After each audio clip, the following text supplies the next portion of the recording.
The navicular drop test evaluates for Pes Planus and foot overpronation.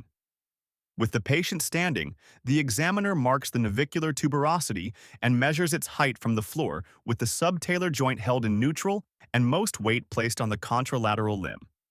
The patient then shifts to equal weight bearing on both feet, and the navicular height is measured again. The difference between these two measurements represents the navicular drop.